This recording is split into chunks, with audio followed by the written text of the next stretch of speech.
வணக்கம். கதையும் கட்டுரையுமிலிருந்து அன்னபூரணி. இன்று ஆர். சூடாமணி அவர்களின் சாம்பலுக்குள்ன்ற சிறுகதை எடுத்துகிட்டு வந்திருக்கேன் சொல்கிறதுக்கு. பெண்களுக்கு கொஞ்சம் வைராக்கியம் ஜாஸ்தி தான் ஆண்களை விட அப்படின்னு நான் நினைக்கிறேன். மேபி நான் பெண்ணாக இருக்கிறதுனால கூட இருக்கலாம். இந்த கதையும் அதைத்தான் பேசுது. கதையை வாசிக்கட்டுமா?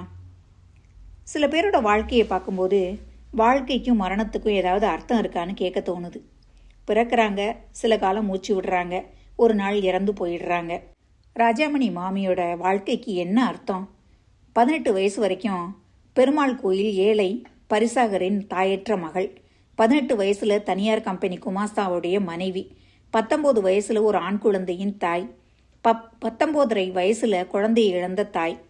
21 வயசுல 2 அபார்ஷன்களை தாண்டி வந்த நலிவுற்ற சீக்காளி.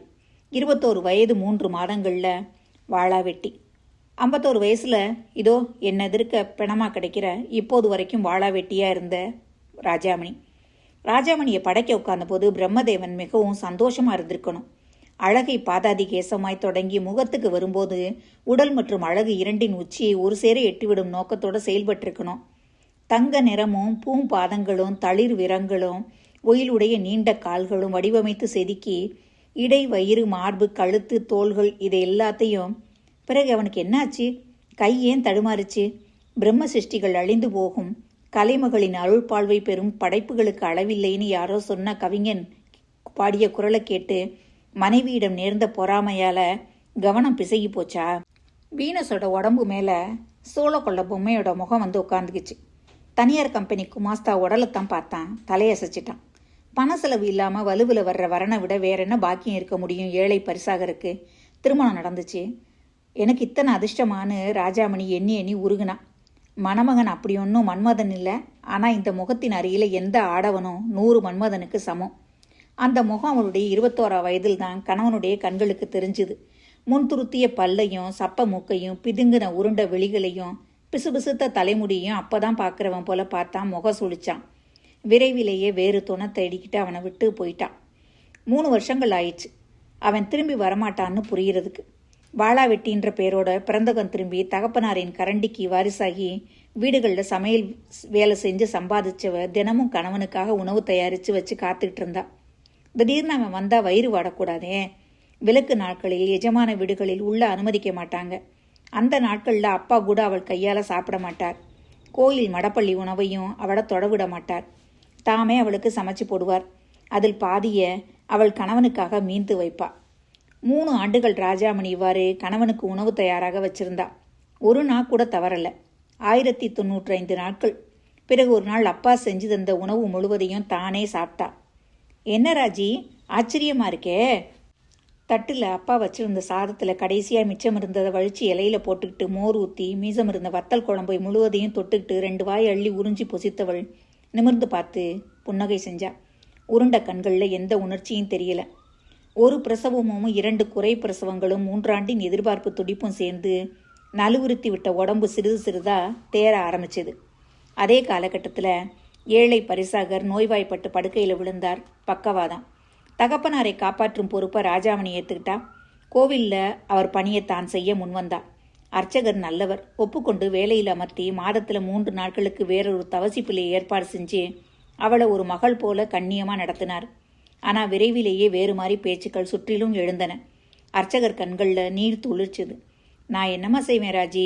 பெருமாள் சாட்சியாக நம்ம 2 பேர் மனசுலையும் கல்மிஷம் இல்லை. நான் வயசானவன், நீ என் குழந்த மாதிரி. உன் வீட்டு கஷ்டம் நல்லா தெரியும். வயத்தில் அடிக்கிறேன்னு நினைக்காத. சுவாமிக்கு பூ எடுத்து போடுறவன் 4 பேர் பேச்சுக்கு அப்பாற்பட்டவனா இருக்கணுமேம்மா. அவள் சில வினாடிகள் அவரை பார்த்தவாறு மௌனமாய் நின்றாள். விழுந்து அவர் கால்களில் வணங்கினாள். வெளியேறினாள். அப்பாவும் அவளும் சாப்பிடணுமே. நோயாளிக்கு சிகிச்சை வேண்டும், பராமரிப்பு வேண்டும். கோயில் வேலையில் வருமானம் உணவு 2மே கிடச்சிருந்தது. அந்த வேலையை நம்பிக்கிட்டு தனி வீடுகளில் வேலையை விட்டுருந்தா. அப்பாவை கவனிக்க வேண்டியிருந்ததால் அதுக்கு நேரமும் இல்லை. இப்போ அந்த வீடுகளுக்கு மறுபடியும் போய் பார்த்தபோது வேறு நபர்களை அமர்த்தி இருந்தாங்க. வேலை வேட்டையில் இறங்கினா. 8 கிலோமீட்டர் தொலைவில் 2 வீடுகள் கிடச்சிது. மழையோ பனியோ காலையில் 3 மணிக்கு கண் விழிச்சு அப்பாவை கவனித்து சுத்தப்படுத்தி தர்மாஸ்பத்திரியில் சொல்லியிருந்த லேசான உடற்பயிற்சிகளை செய்வித்து காப்பி கொடுத்து தானும் காப்பின்ற பேரில் எதையோ குடிச்சு இடையில ஒரு சாதம் வடித்து இறக்கி அவசர குளியல் முடிச்சு அடுத்த போர்ஷன் மாமியின் பாதுகாப்பில் அப்பாவை கூனை குறுகி ஒப்படைச்சிட்டு வர்றேன்பான்னு குரலின் எதிரொலி அடங்கும் முன்னாடி பஸ்ஸை துரத்தி பிடிச்சு 6 மணிக்கு சேருமிடம் போய் சேர்ந்தாள். சில நாட்கள் 10 நிமிஷம் தாமதத்துக்காக சொன்ன டயத்துக்கு டான்னு வந்து நிற்கணும். இல்லைன்னா வேலைக்கு வராமல் வீட்டில் ராணி மாதிரி சொகுசா உட்கார்ந்துருக்கணும். கூழுக்கும் ஆசை மீசைக்கும் ஆசைன்னா முடியுமா? பேச்சு கேட்க நேரம். அலைச்சலும் கவலையுமா உழைப்புமா உடல் நலம் இறங்கினா கூட செலவும் கடனும் ஏறிக்கிட்டே இருந்துச்சு. அவளோட 28வது வயசில் அப்பா காலமானார். செலவு குறைஞ்சது என்னமோ உண்மை. ஆனால் மனசில் சோகம் சும கூட்டியது. நோயாளியாக ஒரு மூளையில் முடங்கி கிடந்தாலும் அப்பா இருக்கிறான்ற தெம்பு முன்னாடி இருந்தது. இப்போ தனிமை இருந்துச்சு. ஆண் துணை இல்லாத இளம் வாழா வெட்டின்ற சுலபமான வேட்டைன்றது போல நடந்து கொள்ளும் ஆட்களை சமாளிக்க வேண்டிய சங்கடமும் இருந்தது. ராஜிமா தீனமான அழைப்பும் நாராயணா என்ற வேதனையான முழங்களும் குளரும் நாவிலிருந்து மறுபடியும் ஒழிக்காதான்ற ஏக்கம் ராத்திரியெல்லாம் துணை இருந்தது அப்பாவுக்கு பதிலாய். பனியையும் மழையும் பொருட்படுத்தாத உழைப்பு நிமோனியா காய்ச்சலாக விளைஞ்சது. 3 வாரம் படுக்கையில் கிடந்தா. அக்கம் பக்கத்து நல்ல நெஞ்சங்கள் உதவின. ஆனால் கடன் ஏறினது நன்றி கடன், பணக்கடன். யாரும் திருப்பி கேட்டு வற்புறுத்தலை. ஏழைக்கு ஏழை உபகாரம்னாங்க. கண்ணில் நீரோட அனைவரையும் கும்பிட்டா. குணமாகி எழுந்தபோது உடம்பின் பலம் முன்னிலும் பாதியாக குறைஞ்சு போச்சு. ஆனால் அவளுடைய அழகு குறையல. வேலை செஞ்ச வீடுகளில் நீ பாட்டுக்கு வராமல் இருந்துட்டா எங்களுக்கு எப்படி தெரியும்? இந்த மாதிரி ஜுரம்னு ஒரு வார்த்தை சொல்லியானு அனுப்பினையா? ஒரு வழியாக நின்றுக்கோன்னு அனுப்பிட்டாங்க. வேலை இல்லாமல் வயிறு காஞ்சுது. அக்கம் பக்கம் மட்டும் லட்சாதிபதிகளா என்ன? எல்லாரும் கைக்கும் வாய்க்குமா உயிர் வாழ்கிற வர்க்கம்தான். ஒரு நெருக்கடி ஆபத்துன்னா உயன்ற உதவி செய்வாங்க. வச்சு காப்பாற்ற யாருக்கு சக்தி இருந்தது? இவளுடைய 2 அறை போர்ஷன் உள்ளிட்ட ஸ்டோர் சொந்தக்காரனுக்கு இருந்தது. அவளை பராமரிக்கிறேன் அப்படின்னா வாடகையே தர வேண்டான்னு சொன்னான். பழைய வாடகை பாக்கியை மன்னித்து விட தயார்னா. இதுக்கெல்லாம் ஒரு விலை வச்சான். அந்த விலையை தர அவ ஒப்புக்கலை. தன் ஒரே சொத்தான அப்பா எந்த காலத்திலோ தங்கம் மலிவாக இருந்தபோது செய்து போட்ட தங்கத்தோடுகள் ஜதைய அவங்கிட்ட கொடுத்தா. இந்த கால மதிப்புக்கு வாடகை பாக்கியை ஈடு செய்யும்னு சொன்னான். அப்போ இனிமே ஓசியில் குடியிருக்க போறேன்னு அர்த்தமா? முதல்ல வீட்டை காலி செய்ய அப்படின்னா. மறு பேச்சு பேசாமல் வீட்டை காலி பண்ணா. பெருமாள் கோயில் அர்ச்சகருக்கு தெரிஞ்ச ஒரு குடும்பத்தின் நிழல்ல கொஞ்ச காலம் ஒண்டி இருந்து வேலை தேடினா. கடைசியில் ஒரு தனியார் மருத்துவமனையில் ஆயா வேலை கிடச்சிது. அங்கேயே தங்கலும் உணவும். ஆனால் ராத்திரியும் பகலும் வேலை இடுப்பை ஒடிச்சுது. ஆயா, நர்ஸு சமயங்களில் தோட்டி சமையல் சிப்பந்தின்னு எந்த அவதாரம்னாலும் சொன்ன சுருக்கில் எடுக்கணும். உடம்ப தேய்ச்சி உழைச்சா. 35 வயசு வரைக்கும் அங்கேயே வாசம். ஒரு நாள் கக்கூஸ் கழுவிட்டு இருந்தபோது இருமல் வந்தது. ஃபினாயில் நெடின்னு நினச்சா. மறுபடியும் இருமல் வந்தது. இப்போ இருமலோட ரத்தமும் வந்துச்சு. நோயிற வேண்டுமானால் ஆஸ்பத்திரியை விட பொருத்தமான இடம் வேற என்ன இருக்க முடியும்? ஆனால் காசம் தொற்று நோயாயிடுச்சு இல்லையா? அந்த உடம்பை விதவிதமாக தொட்டு பரீட்சை செய்தும் அந்த மார்பின் மேலே திரும்ப திரும்ப ஸ்டெத்து வச்சு பரிசோதிச்சும் பல முறை வெறும் துண்டை சுற்றிக்கிட்டு அவளை நுரையீரல் எக்ஸ்ரேக்கு நிற்க வச்சதும் ஆண் டாக்டர்கள் தான். அது காசந்தான்னு உறுதி செஞ்சிட்ட பிற்பாடு அவளை எப்படி இனியும் அங்கே இருக்க அனுமதிக்க முடியும்? மருத்துவமனையில் மற்ற பணியாளர்கள் நோயாளிகளை பற்றி யோசிக்க வேண்டாமா நிர்வாகம்? பாவம் Rajamani, good worker, what a pity என்று வருத்தம் தெரிவித்து 1 மாதத்துக்கான மாத்திரைகளும் 1 மாத சம்பளமும் கொடுத்து அவளை வெளியே அனுப்பிட்டது. 4 மாதங்களுக்கு பின்னாடி நோயும் பட்டினியுமா ஒரு உச்சி வேளையில் அவள் சாலையோரம் மயங்கி கிடந்தபோது ஒரு மகளிர் சேவை மையத்தின் உறுப்பினை அவளை பார்க்க நேர்ந்து மையத்துக்கு எடுத்துக்கிட்டு போனான். செங்கல் சிமெண்ட் என்ற பெயரில் அன்பும் மனிதநேயமும் கொண்டு கட்டிய அந்த மையத்தில் அவளுக்கு இருக்க நிழல் கிடைச்சது. நோய்க்கு மருந்து கிடைச்சது. நோய் குணமான பின்னாடி அவள் அங்கேயே தங்கி தன்னாலி என்ற பணிகளை செஞ்சிட்டு வந்தா. அனாதைகளின் சுயசார்புக்காக அங்கு பல கைவினைகள் கற்பித்தார்கள். அவள் தையலும் காகித உரைகள் செய்வதும் கற்றுக்கொண்டாள். கிடைத்த ஊதியத்தை மையத்துக்கே கொடுத்தாள். சமையலறையிலையும் உதவி செஞ்சான். மையத்தில் புகழ் பெறுபவர்கள் அங்கேயே நிலையாக இருக்க வேண்டும் என்ற கட்டாயமில்லை. வெளியில் கௌரவமான வேலை கிடைத்தால் போகலாம். மையத்தினுடைய தலைவியின் ஒரு சிநேகிதி என்னோட அத்தைக்கு தெரிஞ்சவங்களா இருந்தாங்க. அத்தை வீட்டில் பல காலமாக இருந்த வயசான சமயக்காரமாக காலமான போது சமையலுக்கு வேற ஆள் தேவைப்பட்ட போது அத்தை தன் தோழியிடம் சொல்ல அவள் மையத்தின் தலைவியிடம் பேசினார்.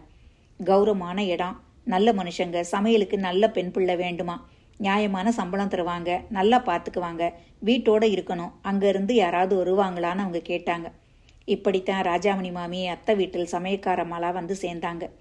அத்தையை பார்க்க அதன் பின்னாடி ஒரு நாள் நான் போயிருந்த சமயம் காப்பி கொண்டு வந்து வச்ச போது அந்த உடம்பை பார்த்து கொஞ்ச நேரம் அசந்து போனேன். இத்தனைக்கும் மாமிக்கு அப்போ 42 வயசு. நான் 20 வயதான MA முதலாண்டு மாணவன். மறுகணமே இப்படி வெறிக்கிறது அநாகரிகம்னு என் பார்வையை விளக்கிக்கிட்டேன். துருத்திய பற்களும் சப்ப மூக்கும் உருட்டு கண்களும் அங்கங்கே மண்டை தெரிய மெலிஞ்சிருந்த தலைமுடியும் கவனிச்ச போது கொஞ்சம் அருவருப்பாக தான் இருந்தது. அத்தைகிட்ட ராஜாமணி மாமி 9 ஆண்டு காலங்கள் வேலை செஞ்சா.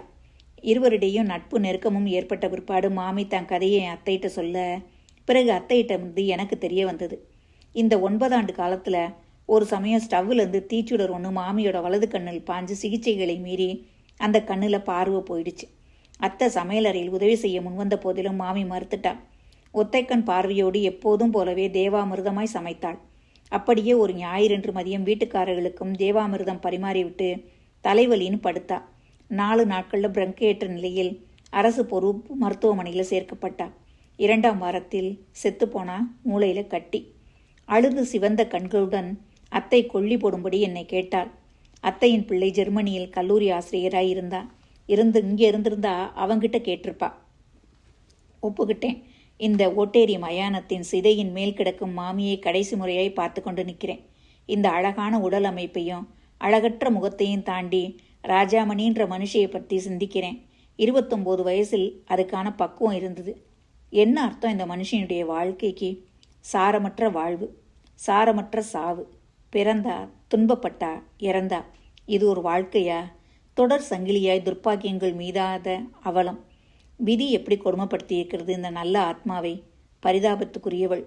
எரியூட்டினேன். அத்தை திரும்பி நடந்து கொஞ்ச தூரம் போயிட்டாங்க. நான் நெருப்பு ஜுவாலையை பார்த்துக்கிட்டு கொஞ்ச நேரம் நின்னேன். பின்னாடி திரும்பினேன். பின்னால் ஒருத்தர் நடுத்தர உயரம், நரைமுடி, சுருக்க முகம், பளிச்சென்ற பாலியஸ்டர் வேட்டி சட்டை, கண்ணில் ஈரம் காயலை. நான் திரும்பினதும் கை குவித்து என்னை ஒரு கும்பிடு போட்டுட்டு திரும்பி செல்ல முனைந்தார். எனக்கு ஆச்சரியமாக இருந்தது. சார் கொஞ்சம் நில்லுங்க. உங்களை எனக்கு தெரியாதே, ஏன் கும்பிடுறீங்க? ஒரு செகண்ட் தயங்கி, அவளுக்கு கொல்லி போட்டதுக்கு அப்படின்னார் தாழ்ந்த குரல்ல. அவளுக்கு. வேற்று மனிதர்கள் அவள் என்றா பண்பில்லாமல் சொல்வார்கள். ஏதோ சொந்தக்காரர் தான். மன்னிக்கணும், நீங்கள் மாமிக்கு என்ன ஆகணும்? கணவன். உறைந்து நின்ற கணங்கள் கடந்த பின் இகழ்ச்சி தலை தூக்கியது. ஓஹோ, 21 வயசு பொண்ணை வாளா வெட்டியா அம்போன்னு நிறுத்திட்டு விலக்கிட்டு போன கணவன். ராஜி வாழ்நாள் முடிய வாளா வெட்டியா இருந்திருக்க வேண்டியதில்லை. அவளை விட்டுட்டு போனப்புறம் நான் சில வருஷங்களில் மனசு திருந்தி வேண்டாத சிநேகிதங்களையெல்லாம் விட்டு தொலைச்சிட்டு அவளை தேடி போனேன். குமாஸ்தா வேலையை விட்டுட்டு சின்ன அளவில் சொந்தமாக இரும்பு சாமான் தொழில் செஞ்சு கொஞ்சம் வசதியாகவும் இருந்தேன். நல்ல முறையில் நான் முன்னுக்கு வந்துட்டு இருந்த காலம் அது. அவளுக்கு அப்போ 30 வயசு. அப்பா செத்து வீட்டை விட்டு விரட்டப்பட்டு வேலை தேடி அலைஞ்சிக்கிட்டு இருந்தா. நான் அவகிட்ட மன்னிப்பு கேட்டுட்டு அவளை என்னோட திரும்பி வந்து சௌரியமாக வாழும்படி கூப்பிட்டேன். அவள் வர மறுத்துட்டா. சாரமற்ற வாழ்க்கைன்றோம். சாம்பார் குவியல்னு நினச்சதுலேருந்து எதிர்பாராமல் ஒரு தீக்கு அங்கு வெளிப்படும் போது எவ்வளவு அதிசயம். ராஜாமணி மாமி செஞ்சது சரியா தவறான்னு எனக்கு தெரியாது. ஒரு மனுஷன் தான் தவறுக்கு வருந்தி மனம் திருந்தி வரும்போது மன்னிக்காமல் இருக்கலாமான்ற தார்மீக கேள்விக்கு என்னிட்ட விட இல்லை. அதே போல் தொடர்ந்து 1095 நாட்கள் உணவு சமைச்சு வச்சுக்கிட்டு வராத கணவனுக்காக காத்திருந்து ஏமாந்து போகும் பெண்ணின் மனதில் என்ன நிகழ்ந்திருக்குன்றதையும் யாராலையும் சொல்ல முடியாது. ஆனால் ஏதோ நிகழ்ந்திருக்கணும். தன்மானம் அடிபட்டு துடிச்சிருக்கலாம். துயரம் விரக்தியாக இறுகி போயிருக்கலாம். அன்பு அறவே செத்திருக்கலாம். அது எதுவானாலும் அதன் காரணமாய் அவள் தன் வாழ்வில் சுகத்துக்கும் கஷ்டத்துக்கும் இடையே தேர்ந்தெடுக்கும் ஒரு தருணம் வந்தபோது கஷ்டத்தை தேர்ந்தெடுத்தா. நல்ல நிலையிலிருந்த கணவனோட போய் வசதியாய் வாழ்ந்து அவள் தன் துன்பங்களுக்கெல்லாம் முடிவு கட்டியிருக்க முடியும். ஆனால் அதை அவள் புறக்கணிச்சா. அவள் வாழ்வின் தலையாய கணம் அது. தன் மனதுக்கு சரின்னு தோணுனதுக்கேற்ப முடிவெடுத்து அவள் தானாக ஏற்றுக்கொண்டது அவளுடைய அவல வாழ்வுன்னு. எனவே பரிதாபத்துக்குரியதில்லை, மரியாதைக்குரிய கம்பீரம் கொண்டது. அந்த கம்பீரம் அவளுக்கு எத்தகைய அந்தரங்க பொக்கிஷமாக இருந்திருக்கணும். தன்னை பற்றி என் அத்தைக்கிட்ட எல்லாம் சொன்னபோது இந்த விஷயத்தை மட்டும் சொல்லலையே. ராஜாமணி மாமியை அவள் மரணத்துக்கு பின்னாடி தான் பார்க்குறேன். அந்த மனுஷர் எப்போ போனார்? நான் சென்று அத்தையோடு சேர்ந்து கொண்ட போது பாவம் ராஜி. அத்தை பெருமூச்சு விட்டார். நான் எதுவும் சொல்லலை. கதை இந்த இடத்துல முடிக்கிறாங்க எழுத்தாளர் சூடாமணி அவர்கள். சூடாமணியுடைய கதைகளில் எப்போவுமே ஒரு பேலன்ஸ்டு இருக்கும். பெண்களை மட்டுமே உயர்த்தி பேசுகிறதையோ ஆண்களை தாழ்த்தி பேசுகிறதோ அவருடைய கதைகளிலே கண்டிப்பாக இருக்காது. எப்போவுமே ஒரு பேலன்ஸ்டாக 2 பக்கம் இருக்க நியாய அநியாயத்தை அழகாக எடுத்து சொல்லுவாங்க. அந்த மாதிரி ஒரு பெண்ணினுடைய வைராக்கியம் இவ்வளோ கஷ்டங்கள் வந்தாலும் அந்த வைராக்கியம் தன்னை விட்டு போகாதுன்றத மிக அழகாக இந்த கதையில் சொல்லியிருக்காங்க. மீண்டும் அடுத்த வாரம் நல்லதொரு கதையுடன் உங்களை சந்திக்கிறேன். நன்றி, வணக்கம்.